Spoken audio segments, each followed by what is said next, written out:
Congolese Health Minister Gilbert Mokoki said on Monday that the contribution of Chinese medical missions to the Republic of the Congo bears witness to the growing solidarity between the two countries. Mokoki made the remarks at the reception celebrating the 60th anniversary of China dispatching its first medical aid team abroad, held by the Chinese embassy in Congo. L'événement qui nous réunit en ces lieux témoigne de la solidité de la coopération qui lie le Congo à la Chine.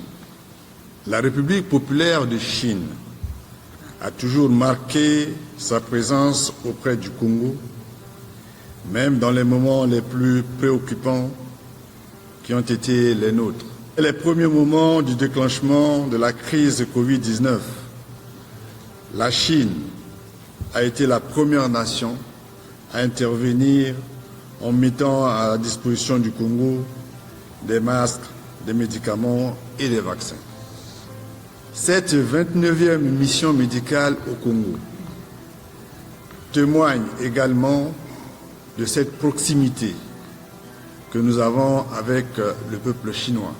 Le droit des populations congolaises que le gouvernement de la République du Congo, par ma voix, vous remercie de toutes les assistances multiformes que vous avez apportées sans cesse au peuple congolais.